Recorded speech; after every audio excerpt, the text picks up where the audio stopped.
na nga def. te damaa yeewu rek ñëw. moo tax rek ñëw. na nga def. ça va je vais bien. ci jàmm. ça va maa ngi cool alhamdulilah. aywa. maa ngi nuyu Thierre di nuyu suñu invité bi. waaye lii moom lan la comme ay sax. ay nit la. paquetage. paquetage. la kii bi waxoon mooy ñooñu naan la ay la axi la laa tamit nekk si TikTok man tiit naa. ay nit la de ay nit Allahu akbar. ay nit yu summeeku yu solu yére. Sénégal moom mënuma gëm lii. waaw fii la de. Sénégal waaye lii c'est pas possible. Sénégal quand même. journaux yi den saa dañuy yokk. Sénégal ayca mosoo sa xaaral ma ñëw foofu. Quartier Madinatoul de Diourbel, fin tragique d'un pharmacien. La victime a été retrouvée allongée sur le dos, couverte d'un pagne de couleur rouge, alors qu'elle portait un t-shirt noir et jean kaki mouillé à côté d'un bassin. Elle est identifiée sous le nom de Ousseynou Ndiaye, 46 ans, vendeur en pharmacie. lan la dafa daanu ci bassin bi. Je sais pas xaw ma dañ ko rey xaw ma dafa daanu daal. mais dañ kaa fekk mu tëdd ñu muur ko benn sër bu xonk. ci yàlla suñu borom. voilà ci côté bassin bi lañ ko fekk. Diourbel. Diourbel quartier Madinatoul. Fervent disciple mouride, Maître Abdoulaye Babou, rappelé à Dieu hier, juriste pur sang et éloquent. Depuis 2018, il avait raccroché les crampons sur le terrain politique, même si dans la foulée, il avait soutenu la candidature de Samuel Sarr, qui avait finalement été recalée par le Conseil constitutionnel. La brillantissime avocat avait décidé de se consacrer davantage à la communauté mouride, d'une éloquence qui ne court pas les rues. Le défunt était un laboratoire de technicité quand il s'est toujours agi de disserter sur la source parlementaire. Maître Ba. Dégg ci Maître Ba si loolu laa lire démb. murid sax yàlla ko yàlla yërëm sëñ Bamba teeru. Amiin. Fausse alerte et dénonciation calomnieuse de la part des lanceurs d'alerte, les mises en garde du ministre de la Justice. Ousmane Diagne met en garde les lanceurs d'alerte qui donnent de mauvaises informations, en ce sens qu'il encourt 6 mois à 5 ans de prison, plus d'une amende de 50 000 francs CFA. Ce qu'il faut comprendre sur la présente loi, comment le lanceur d'alerte est protégé par cette nouvelle loi, un fonds spécial dédié notamment à récompenser le lanceur d'alerte après le recouvrement des avoirs criminels. Voilà. Fi ministre bi dafay kilomètre.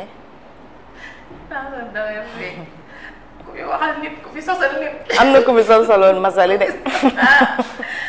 yow ngeen xam ne lii laa mi yëpp te mën a nettali. mën a nettali fi sosal nit mu yël Ousmane Diagne. lii laay ree de. photo immeuble jàmbur yi naan di moom lii. di moom lii ku ko fi def mu yël Ousmane Diagne. ah en tout cas nee na 6 mois ba 5 ans de prison xëj nekk ci. ak une amende de 50 000. loolu la ko assemblée fi sosal nit ki jaay mën a dugalee mën a nettali ba sosal fi yenn biir image yu jàmbur mu yël Ousmane Diagne leer la wax. Prison du Sénégal, plus de 15 267 détenus, 547 détenus en attente de jugement depuis 3 ans, ou plus de soit 3,58% de la population carcérale totale, un centre national de casier judiciaire dirigé par un magistrat bientôt opérationnel. Ok, Fallou Fall. Teel la ñu joxe verdict am.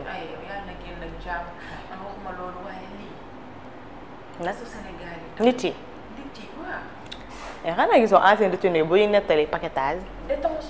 détention yi ñu leen fay bàyyi te jugé wuñ leen dafa am ñu bëri ñu fa bàyyi te àttee guñ leen. te ñooñu ne ñoo def dégg franchement ñooñu waa mais ñooñu nag dañ leen war a àtte et defal lii silence yow mi may tànqal. c'est mon mari.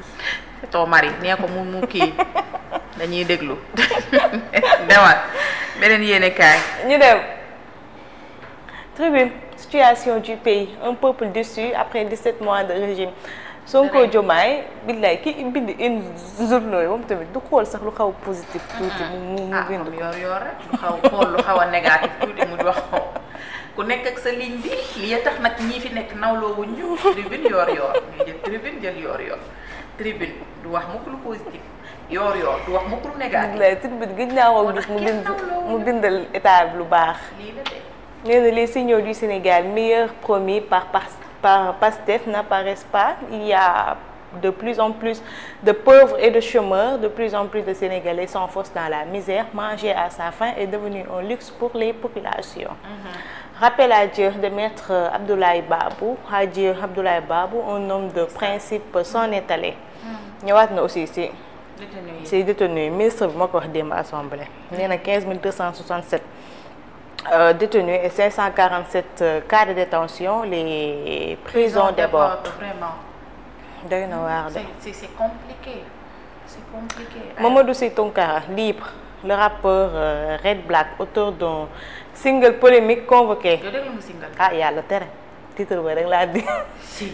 titre ba de laa liir. bi ma ko dégloo léegi ay war na mat ay 5 jours yooyu de mais man bi ma ko dégloo te ay extra rek laa ci déglu dama ne ko nañ la woo.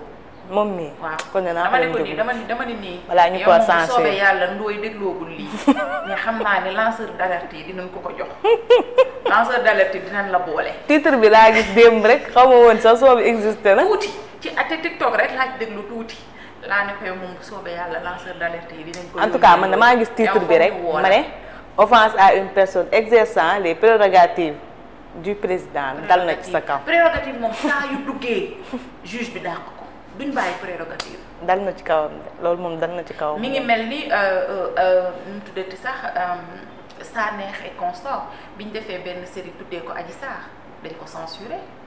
loolu am na fi. bien sûr en 2021. Adji Sarr dañ ko tuddee woon dañ ko censuré parce que moment boobu tu sais propre cas Adji Sarr boo tuddee Adji sax da ngay tiit. kële na leen lan mooy problème am. Bathie Drizzy ak kii Malaw. c'est parmi kii les stars influenceurs yi nga xam ne tout le temps ñoom ñooy gën a fës ci réseau yi ñoom la kii génnee tey. Malaw d'accord. mu Drizzy ñu dem. Le Soleil. Déclaration de patrimoine, lanceur d'alerte, accès à l'information, 3 lois pour une gouvernance ajustée. Bassirou Diomaye Faye attendu aujourd'hui à Paris.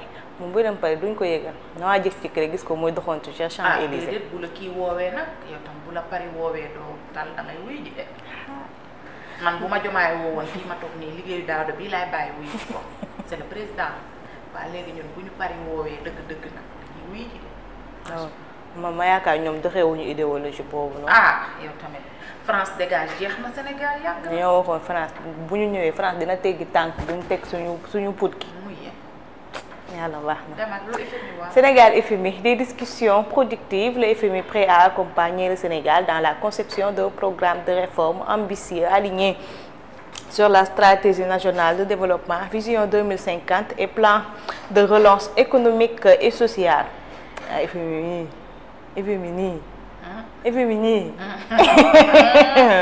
ma ci wax de. yàlla baax na. Ouverture du bourse à Tivaouane, plaidoyer du khalife général pour la préservation des valeurs. Écosystème médiatique viable, les recommandations des assises de la presse. waa kay diir comme baa ngi ne yow mu ne xamoo diir comme ne. xaw ma ko de. mu ngi ne. ba tey xaw ma ko tam. ba nga bëgg taxaw waaye nag war naa la ko mu ngi noonu ñu dem. su ma neexee sax sosoo ko léegi xaw ma ko. man doy wooye ma ne ko xaw ma ko. xamoo ko di ko sosal. Libération. Quartier 6 kilos de Kolda, une fillette de 2 ans échappe de justesse à un enlèvement, lynché par la foule. Le Nigérien Djibril Malik, 20 ans, sauvé par la police et placé en garde à vue. di nga wax foo doon yóbbu gone gi. nit ki moom a jaaxal. foo doon yóbbu gone gi di nga ko wax. 2 ans. baax na. waa FMI nee nañ le FMI est prêt à aider le Sénégal à concevoir un programme de réforme ambitieux. FMI nii cuubu nañ de. ñii ñooy ant diwtiir fu ñu takk dama rek. léegi li ci nit ñëpp bokkoon nag après gañ ñu ñoo des a gàcce gi. Rejet de toutes ces demandes introduites devant le tribunal des référés, le juge livre Ourika Sénégal au fisc. Le tribunal rejette les demandes en sursis à exécution des titres de perception portant sur 695,604 millions de francs CFA et en nullité de l'avis à tiers détenteur. Détournement de mineurs, séquestration et viol répété suivi de grossesse arrêté à Mbour par la DC, le footballeur Landing Sissoko en eau trouble. Ocritis casse la filière bissau-guinéen Domingo Armindo Biaba, piégé et intercepté au rond-point de Liberté 5. Quartier Médinatoul de Diourbel, Ousseynou Ndiaye, âgé de 46 ans, retrouvé mort dans le bassin des eaux pluviales. Les Échos, plainte au PS, Abdoulaye Wilane, pas d'accord avec ses camarades. Inondation à Beli Diallo, des habitants disent être abandonnés face au fleuve cru du fleuve Sénégal. Matam franchit la côte d'alerte, Bakel et Podor en danger des risques accrus liés aux pluies et aux barrages. Population en alerte et appel à la prudence. 8 milliards. 8 milliards. Anamu man kii xamoon nañu ko séddale wala. Bataille judiciaire demain. Les avocats de Lat Diop au front, le bâtonnier Maître Ali Fall a autorisé leur point de presse. Lat Diop tient plus que jamais à sa confrontation avec Mohamed Dieng. Même la Cour suprême reconnaît les contestations sérieuses soulevées. Éliminatoire mondial 2026, le match Sénégal-Soudan reprogrammé au 5 septembre. Voilà, le 4 la waroon am léegi le 5 la. waaw weer bi dàq ci weer yi mi ngi dugg ci septembre. waaw neexul dara. mooy loolu li. lii loolu li. loolu li mooy neex mooy waxtu yi nga xam te ne ci la ñuy déqi gerte yi dugub bi ñor genre. béykat yi est-ce que am nañ gerte sax. day tàng jër mais. waaw kii poussière bu sec bi si lay am. non poussière bu sec ngelaw bu sec bi. du am septembre. di métti mooy yu métti bakkat. septembre kay non du boobu septembre de. octobre la ko. septembre kay day boole tooy ak tàng. Sud Quotidien, renforcement de la transparence, la bonne gouvernance et la lutte contre la corruption, les lanceurs d'alerte entrent en scène. Ñu def évidence, décès de Maître Abdoulaye Babou, le barreau sénégalais en deuil. Accès à l'information, lanceur d'alerte, patrimoine, la rupture est en marche. Le ministre Ousmane Diagne exprime sa marque. moo ngi liggéey de. Dans kii sax procureur Ndoye. Ndanduroog procureur Ndoye. Imprime sa marque. demal ñu dem. Rewmi quotidien, les lieux de détention en chiffres, 37 prisons, 15 267 détenus pour près de 5000 places. Les moo tax ñu xat. 547 prisonniers en détention provisoire, 849 personnes sous bracelet électronique. Le barreau sénégalais en deuil, Maître Abdoulaye Babou est décédé. Tounkara est finalement rentré chez lui. Ñu def Vox Pop, fausse déclaration sur les chiffres des finances publiques. La dette du gouvernement central explose à 118,8% du PIB. Le FMI et le Sénégal s'accordent sur des mesures correctives. Les autorités veulent solliciter un nouveau programme soutenu par le FMI qui se tient prêt à accompagner le Sénégal. man Sonko nag seetlu nga dara su waxee dara day bàyyi avec le temps moo koy jox raison. raison te day mujjee am seetlu nga loolu. maanu si ay mbiram jox. waaw moom ah xale yi liñ koy wax mu sell bi maa ngi koy bëgg a gëm de moom day wax benn yoon lay wax su waxee après le temps moo koy jox dëgg. fi mu toog lay toog du ci waxaat sax. yàlla baax na. Nouveau maire de la capitale, Abbas réitère son engagement à servir uniquement les Dakarois. Le SUTSAS diagnostique les limites structurelles du système national de santé. Dr El Hadj Mansour Diop, parcours d'un patriote engagé. Adoption de la loi sur les lanceurs d'alerte, les mises en garde du ministre à ceux qui, de mauvaise foi, donnent de fausses informations. Ñu dem. L'As quotidien, lutte avec frappe, Tapha Tine franc ficelé pour février prochain. ñaari building. Lumière sur la falsification des chiffres publics, le FMI félicite Sonko et Sy. Plus de moo ni woon en 2020 ku FMI félicité moom xamal ni dee nga moo ko waxoon ay kàddoom la du sama yos ma nga ko waxee woon Sen TV FMI ku mu félicité fekk na rey na la ba pare.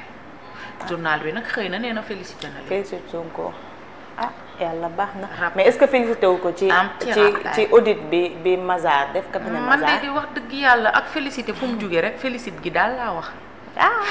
yàlla dem baax na. yàlla baax Plus de 1200 cas par an les ravages du cancer au Sénégal waa li moom man xeetu cancer la il mel ni variole du singe. cancer du Sénégal. wala lii nu def sa yaram bi. par an ah yàlla baax na. Ouf. Adoption de la loi d'accès à l'information, le Sénégal rattrape son retard. Statut de protection des lanceurs d'alerte, le ministre lève des équivoques. Ñu dem. Le quotidien, coopération entre le Sénégal et FMI, l'État propose un nouveau programme après l'audit du cabinet Forvis Mazars. Les chiffres falsifiés soumis au conseil d'administration, les propositions pour mieux gérer la dette qui est de 118% du PIB. Maître Babou range sa robe. Les Lions ratent leur but, éliminés par le Maroc au tap. Kon ñu dañoo toog CHAN bi. toog nañ CHAN bi Maroc moo ñu éliminé par tir au but xale yi jàmbaar lañ. gis nga nag lii ma la wax nii Coupe d'Afrique bi. waaw nii lay demee nii xam nga wax naa ko fi démb. démb waaw nii la Coupe d'Afrique bi di demee. loolu moom maa la ko wax bind. pourtant ñoo nekkoon favori de. waaw bind ñooy détenteur di. waaw. ñoo yor coupe bi di. sport bi moom temps yi daluñu si. nañ ko joxe. ñu dem ñun gëj nañ cee dal depuis. daluñu si de toog rek les filles éliminées basket jigéen ñi éliminé góor ñi éliminé. ñun gëj nañoo am coupe depuis. xam nga ñun ñoo ëpp courage sur terre Walf. lu ñu wax. publicité dans les médias l'État se presse lentement ñoom ñu ngi ci suñu problème ak état ba tey. Le projet de loi sur la publicité dans les tiroirs, le diktat du pouvoir politique, concurrence des GAFAM. Abdoulaye Thiam, président de l'association des régies publicitaires avec Internet, mu ne il n'y a pas de solution. waaw Seyni Diaw Fax mu ne la logique de la meilleure offre doit prendre le dessus. dëgg la mais yow man su ma bëggee tey publicité man dematuma ci buub si de fay voix ñu dagg ko defar ko may publicité maalaw moomu laay woo. influenceur. waaw wala ma dem woowi bigi. foo ne bigi am na aura. wala ma dem woowi bigi wala boog nga def comme ñaaxarañ loo am comment ça s'appelle am sa kii nu mu tuddati sax sa waaw am sa snap non pas snap bi sax mais moom la ñaareel lañ ko doon wax snapper du président. waaw voilà. c'est que ñaar page bi yëpp day jaay Facebook TikTok. Snap lépp day jaay. waaw te da ngay fay. waaw c'est de l'argent donc ñi nga xam ne dañuy profité xanaa ñi nga xamante ni dañoo yàgg ak ñoom comme par exemple ñu ni waa jaaykatu dawlin bi. Zador waaw moom da yàgg na ak Actu-Sen donc. saa yu jeexee rek ñu renouveler. xanaa waaw xanaa loolu kon ñun nag suñu problème moom dina yéex a faju de. ñun ñii yow foo ne duñu am vraiment duñu am de. lii yàlla baax na ñu dem. L'Observateur mu ne entretien confession mon compagnon mon bourreau mon drame. Les confidences glaçantes de Zeynabou Bilal, compagne de Prosper Kino, qui s'est immolée avec deux de ses enfants à Madina Mankagne. Xale bi bu jigéen bi mu ne mon père a versé de l'essence sur moi. Le cri d'horreur de sa fille Khady rescapée du feu sur la route de l'hôpital. Nee nañ jabar ji moo ko demandé divorce. waa doo ko fase. mu dem la daam gumain bi moo metti. mu du woon taal boppam donc dafay xale. de l'essence sur moi le cri de. ku góor ki décédé na ku jigéen ki moo rëcc. rapport waay gumain waay. mënoon naa taal boppam donc waaye gumain moom jotu nga yóbbaale nit ñi. waaw yow nga dem sa dem ba fi gone yi. dëgg yàlla. di nga ko layoog suñu borom de. Rapport GIABA période 2024 mi-2025 cocaïne cash et cartel Dakar sous les radars et le Sénégal parmi les pays les plus exposés à l'intensification du trafic de cocaïne en Afrique de l'Ouest. 28 milliards de francs CFA en poudre saisis en une semaine par les douanes sénégalaises. Les rafales verbales du patron du GIABA contre l'impunité et le crime financier. xam nga porte la mooy porte de l'Afrique. on est menacé. surtout frontière ba Kër Ayib fa la ñuy jaar. waaw mu jaar ci géej gi wala mu jaar douane moom ñu ngi def liggéey bu extraordinaire jëm ci saisine drogue surtout cocaïne bi yal na ni yàlla musal suñu njaboot. Le showbiz frappé de plein fouet par la crise, cachet fondu, contrat raréfier les artistes face à la dure gis góor leen dara réew mi dafa dox. mas de manœuvre gis góor leen dara di ngeen yéex a tëgg de réew mi dox dafa dox. mas de manœuvre sa boobu ma fa amul. amatul yàlla baax na. kii moom Viviane loolu doon wax keroog si kii wam bi boîte de nuit bi Victoria Club. mu ne il y a presque 2 ans de cela da doon fees dell mais léegi elle voit à peine 100 personnes. baax na. baax na. réew mi daa manqué xaalis amuñu marge de manœuvre. Lutte avec frappe, Tapha Tine franc tout ce qu'il faut savoir sur le choc des titans. Ousmane Diagne trace la ligne rouge jusqu'à 5 ans de prison pour la dénonciation calomnieuse. Tir au but, la malédiction continue pour les Lions. 5e élimination consécutive au pénalty. ñu dem. surtout Vigie mais xam buy woy day ñëpp gémmiñam gi moom dina yéex a am. xam nga xale yi dañ ko bëgg. di ngiñ sama doom jógo bëgg buy woy day ngiñ man ko kii ngay dégg nii neex na li muy def nii neex na. mu ne moom maa yow mënoo comprendre. yow mënoo comprendre lii rek la ñuy toog. ma ne ko kii de li muy wax xawma ci dara Vigie yàlla baax na. Lutte entretien avec le roi des arènes, confession exclusive de Modou Lo. Mondial 2026 reprogrammé à cause du Gamou. Le match Sénégal-Soudan se jouera le 5 septembre. Lendemain Gamou. Vendredi. Inch'Allah. Campement Yamatogne en vedette ce soir. Chan Maroc-Sénégal, un but partout. Penalty 5-3. Encore, c'est satané tir au but. Souleymane Diallo, il reste une médaille qu'on doit aller chercher. Voilà. C'est bon? Voilà. Des na Tribune Sport. Ok. Chan 2025, le Maroc dompte le Sénégal et rejoint Madagascar en finale. Modou Lo, je vais écarter sa Thiès de mon chemin. Amato chemin nak. Man ko sama waji lo amato chemin. Mais bu daanee sa Thiès mën naa jubilé delloo couronne. Voilà. Amato chemin nak. Def lu fi kenn mësta def. Amato yoon foo jaar. yow fatt nga fépp di Alaaji. waaw mu bëri faran. waaw li xale yi di wax fatt nga fépp. yal na la yàlla may ndam. waaw mu jël Ada Fass balaa moo dem. Ada Fass man na génn ci Eumeu Sène ba pare yow foo ne da ngaa dof yow tamit moo doon muy may Ada Fass na génn ci Eumeu Sène dof du wér ba pare. mani Eumeu Sène moom jeexal na. fatt nga fépp loo Siré Khoudia ma ca ndaam fatt nga fépp tubaarikaale yal na la yàlla may ndam ci digg réew mi nga jubilé. nañ salteel génn bi rek. nañu bàyyi ñu salteel génn bi rek. ki fi toog nag naan maay moom mooy man moom demal nelawi. fa lañ tool. wayal leen ko Salim To mu dem nelawi. fa lañ tool ci dem fekk naa ko fële fekk naa ko Mali waaye amatuma ci moom yaakaar. kan yow da ngay lim yow fi mu ne nii yaa ngi ci nii ba tey affaire Balla Gaye. bilaay amatuma ci moom yaakaar ndax buddi ba mu sol seere na waaye maanaam fan bi Balla lay comme kuñ césarienne ba bàyyi. yaa sañ ñeme ma ko war waaye awatuma ci moom yaakaar de. waaw kay jërëjëf jeex na. C'est bon. Thank you. Merci beaucoup. Et puis l'avant-dernière partie, c'est tout de suite.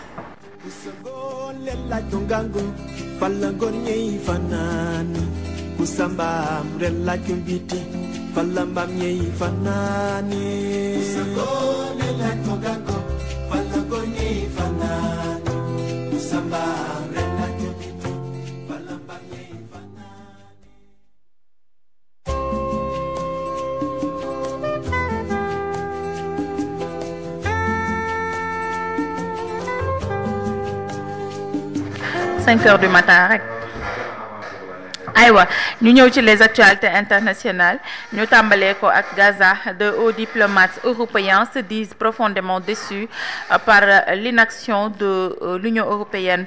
L'Union européenne doit agir d'urgence dans la bande de Gaza et dénoncer les actions illégales d'Israël en Cisjordanie.